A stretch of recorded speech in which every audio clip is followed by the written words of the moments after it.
Oh. You're...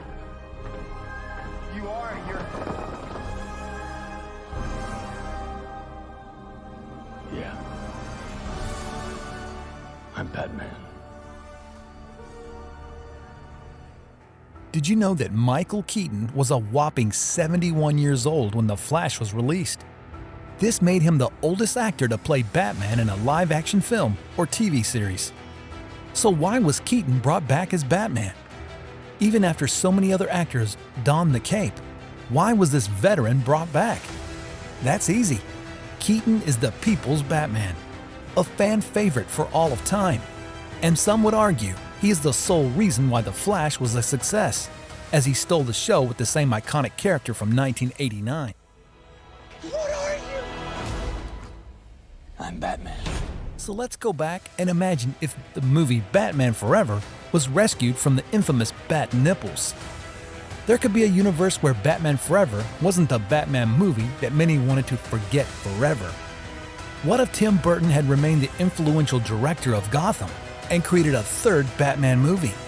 Instead of neon lights and bat nipples, what if we got something far more evocative and classic through Burton's dark and twisted style of direction?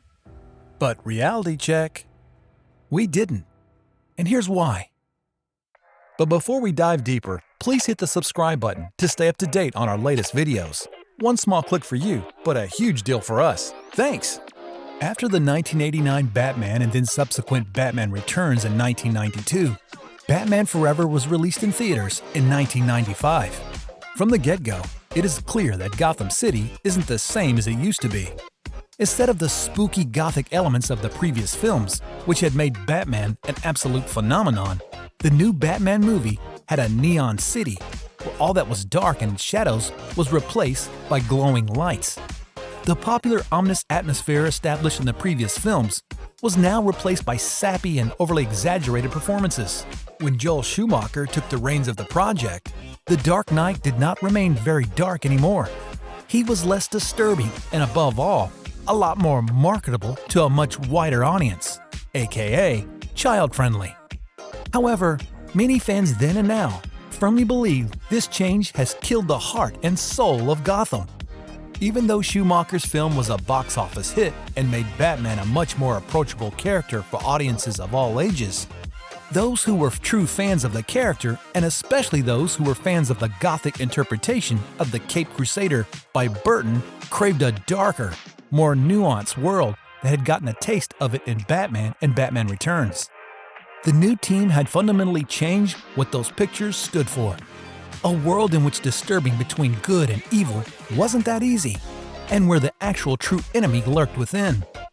Imagine if the circumstances had been different, and we actually got a third Batman film from Tim Burton. Let's discuss what a Batman Forever that was directed by Tim Burton would look like. Here's the reasons behind the rise and fall of Burton and Keaton's Batman universe. The superhero genre was permanently transformed when Tim Burton made Batman in 1989. Before this, superhero movies used to be corny, colorful, and often very cheerful. Tim Burton added his twist to the genre, a unique gothic and darker interpretation of Gotham's Dark Knight that struck a deep chord with both critics and the viewers. Batman was now an absolute phenomenon instead of just being another Hollywood film of the time. It was easy to set Burton's universe apart from all others. Cloaked in mist and darkness all the time, the soaring Gothic buildings of this world dotted a vast and terrifying metropolis. A dangerous realm with vague and hazy boundaries between heroes and villains instead of the usual superhero world. One that's vibrant and makes you feel secure and protected. Michael Keaton was cast to play Batman, and believe it or not, people had a lot of problems with the choice early on. However, Keaton was successful in giving a never-before-seen kind of performance. This Batman was troubled and highly reflective. He was weighed down by not only the villains in the story, but his personal problems as well. The legendary Jack Nicholson was cast as the Joker. He personified anarchy in every sense of the word. The dynamism created by the combination of the two leads made Batman different from everything that came before it. Were people ready for something so different? Apparently they were, as the movie grossed over $400 million, making it a huge hit. The risky and fresh approach to the genre led to praise from critics. The possibilities for superhero movies were forever changed. Amazing series like Blade and Christopher Nolan's Dark Knight trilogy were influenced by the gloomy gothic aesthetic brought to the screens by Tim Burton. Warner Brothers was clearly impressed by the amount of money they raked in from the film. They thought that Tim Burton must be doing something right with his formula and opted him for a sequel. The studio decided to give Burton even more creative freedom, and it seemed like they trusted him so completely that they didn't even check what he was doing. What was created as a result was a superhero movie even further removed from the norms. The movie had clear elements of psychological suspense and thrill, with the arrival of the hideous Penguin, played by Danny DeVito, and the dangerously seductive Catwoman, played by Michelle Pfeiffer. Gotham City was now even more horrifying and twisted than before. The second movie, understandably, was a lot more controversial than the previous one. The darker and more adult treatment of the subject put many viewers off, especially those that thought it should be something that could be watched by all ages. Parents, expecting a conventional superhero movie, brought their kids along to watch the movie, and were obviously surprised. The gruesome images and mature content, especially the hideous Penguin and the sexualized Catwoman, made parents and sponsors react quite negatively. McDonald's had been actively promoting the movie to kids with Happy Meal toys and ad campaigns even before the movie came out. McDonald's was very worried about the backlash and even publicly apologized, a true PR nightmare. Despite being conceptual and a visual achievement, Batman Returns led to too many problems for the producers in the studio. Nevertheless, still a hit, the film brought in over $266 million in revenue globally. However, the criticism and backlash were a bit too much for Warner Brothers, and they thought it was time for a change, as Tim Burton's vision was getting dangerous. Joel Schumacher was brought in as a replacement to inject some much-needed lightness and humor. But if Tim Burton had stayed and had been given the opportunity to make the third Batman film, it would have been obviously quite different from what viewers saw in Batman Forever. The first thing that we have to talk about is the name, which he probably would have altered. It was no secret that Burton was known to detest plain or basic names. He rejected this title. He said he believed the eccentric billionaire Caped Crusader might have been better represented by something like Batman Continues or Batman: Dark Reflections. The story would have probably continued from where the second Batman movie, Batman Returns, ended. The story would focus more heavily on exploring more depths of Bruce Wayne's mental state. Bruce Wayne and Batman are in an ideal canvas on which issues of trauma, isolation, and individuality can be explored. Batman Continues, under Tim Burton's direction, would focus more on the internal disputes of Batman due to the dual nature of his identity instead of his conflicts with foes outside of himself. The plot could be seen taking a direction where Bruce is troubled more by his sinister forces inside him, leaving him to wonder if he's really in charge, or if his alter ego now has a mind of its own, taking a separate, dominant role in his life. Echoing the gothic, even surreal mood for which Tim Burton is known, the storyline would create a Batman movie that seems more like a cerebral thriller than a conventional superhero production. Under Burton, his third movie set in Gotham would have maintained the look of degradation and gloom that pervaded the city in the initial two movies. Bruce Wayne's troubled psyche was reflected in the metropolis' dark lanes and Gothic-style buildings, which led to the city having an identity unto itself. Burton would do his thing and turn Gotham into the creepy, mysterious places that keeps all of those who live here in a never-ending state of fear and anxiety. It would be really different from Schumacher's setting that was oozing with vibrant neon colors. If the story focuses more on Bruce's internal struggles, the Batcave might have had a lot of artifacts and mementos that give a peek into the orphan billionaire's past. In the Batman Forever, we got the Riddler, played by the over-the-top Jim Carrey, who was a total maniac. Burton, however, would have done this differently. It's very likely that he would have chosen Robin Williams for the role. This change in casting decision would have led to much a more cerebral and sinister acting performance for the character Riddler. This portrayal might have meant that the riddles would be less lively puzzles and more sharp attacks on Batman's spirit that could cut deep. In the previous movies, Billy D. Williams played the role of Harvey Dent and was excited about his transition into the Mad Two-Face.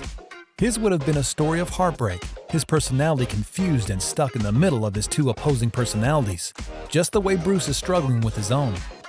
He will be a good replacement for what we have, a Tommy Lee Jones performance where he partially tries to emulate Nicholson's Joker and partially tries to outshine Jim Carrey in being over the top. And what about Catwoman? At the end of the second film, a lot of resources were used to show the audience that Catwoman is alive and well and that the viewers of the next movie will see more of her. But we know that didn't happen. If Burton had made the third film, Michelle Pfeiffer would have continued with her iconic depiction of the cat burglar of Gotham. She could have even been a love interest for Bruce Wayne, which would add more complexity in the story. It seems like Burton would have had a heavier focus on Bruce Wayne's relationship with Catwoman than in the previous film. Burton also might have introduced another love interest, a psychologist, creating a love triangle that would add more tension to the narrative. She would have opened Bruce's mind and made him meet himself and confront his internal struggles.